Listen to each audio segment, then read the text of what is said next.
What's up, everyone? My name is Maximilian, and welcome back to another episode of Breaking Down Black Ops 2 Multiplayer. We're going to take a look at some of the stuff we didn't see in the previous episodes where we talked about perks and score streaks. One more notably is wildcards, so let's get right into it. Wildcards comes along with this 10-point allocation system that allows you to create your class, assign more perks than you would normally have, different weapons you'd normally have, or lacking weapons you'd normally have to add to other categories. Now, the wildcards are unique because they allow you to do certain things to your create a class system or your 10-point system. More notably, let's get into the specifics of each one, and we'll give you an idea of how each one is going to actually affect you and your create a class. Primary Gunfighter allows you a third attachment on your primary weapon. So this is pretty crazy because we'll get into this in a second. There's a lot of attachments on primaries that were actually perks before, so we'll talk about that in a second. Secondary Gunfighter gives you a second attachment on your secondary. Overkill, take a primary weapon as your secondary weapon, and this is pretty awesome because it allows you to put something like a lightweight weapon, most notably a shotgun or a SMG, in your primary class, and still have a heavier weapon so you don't lose that mobility. Danger Close lets you take another lethal, so this is like 2 grenades or 2 sticky grenades.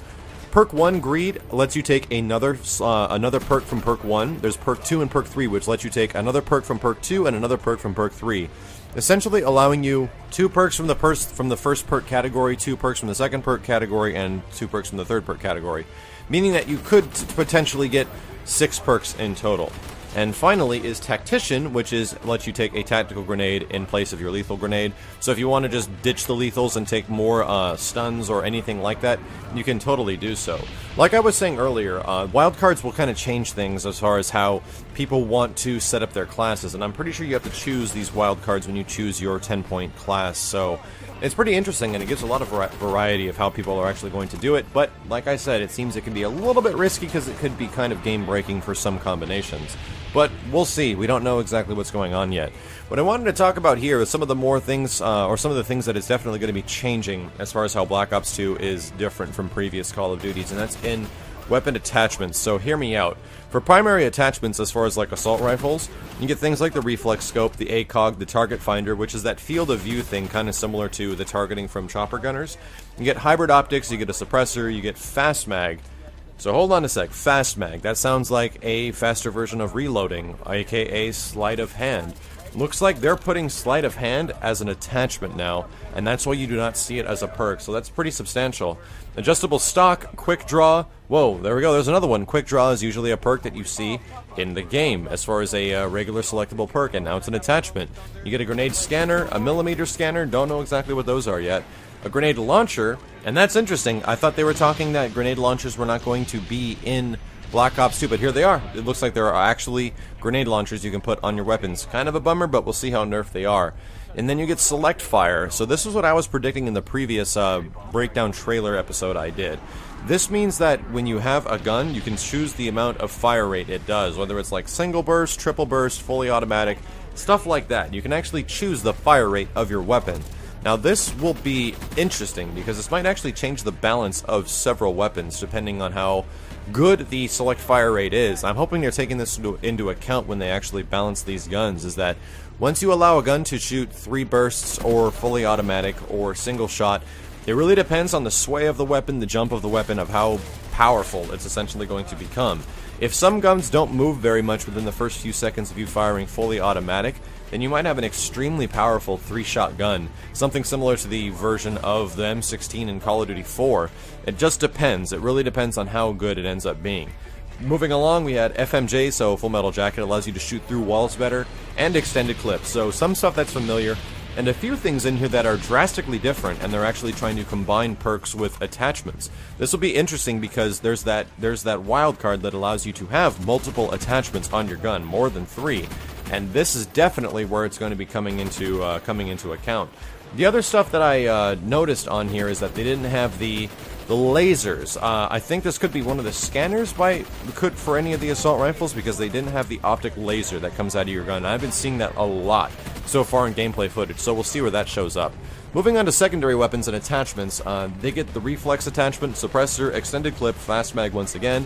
FMJ, you can now dual wield once again your pistols, of course, and laser sights. So I'm pretty jazzed the fact that I can get like a SOCOM from you know, the original Metal Gear Solid as a weapon, and you can actually have a laser sight on it, or at least a gun that looks like it. It might be really fun to run around with a handgun that has a laser sight. Nonetheless, it just bringing me back to like Metal Gear 1 days. Moving on, there's a lot of the weapons have been announced for Black Ops 2 that are already confirmed in the game. There's a huge list of them, and I'll actually list them on the screen right now so you can get an idea of what they are. But as far as some returning weapons, some stuff that we have seen from previous games, the SCAR is coming back as far as an assault rifle, but it's the SCAR H. Moving on to some light machine guns, I think the MK48 might have been in Modern Warfare 2. Correct me if I'm wrong. There's the new Assault Shield, which is the crazy mobile version where you can plant it into the ground. It's not a riot shield. And they have submachine guns, and the Scorpion, or a new version of the Scorpion, is back. And they have the MP7 from Modern Warfare 3. So there's also secondary weapons like the launchers. You get the SMAW, you got the RPG, and you also probably have this this FJH-18AA. Most likely is your new version of a Stinger. So who knows? That probably could be that way. There's about 4 different pistols, and what's awesome now is that when you do not have anything equipped and you actually run out into the map naked, it says you just have a combat knife. So this is different than what we were predicting before. Panic knifing is still going to be in Black Ops 2. It's just, I guess, part of the core gameplay they didn't want to remove. And it means that when you don't have anything equipped and you choose to perk out yourself or equipment the hell out of yourself and you just run out there with a knife, you'll just have the thing that says combat knife and you just run around with the knife at your side.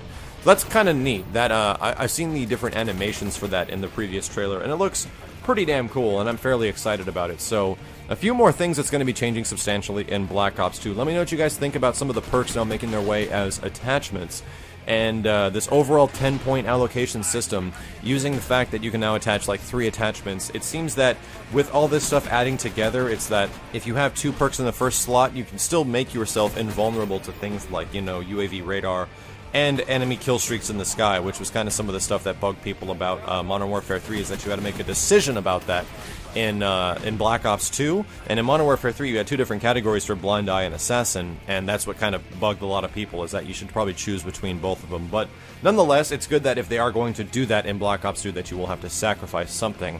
So in the next episode, we're going to talk about a little bit more of some of the game modes that were being mentioned and seen in the previous builds of the game. Some of the game modes I would extremely like to see in the next generation of a Treyarch Call of Duty, and some of the talks about the netcode of the game and how big it's going to be, that how important it's going to be, the fact that the netcode needs to be good at the release of Black Ops 2. But let me know what you guys think. Leave a thumbs up if you enjoyed the video. My name is Maximilian, and I'll see you guys next time.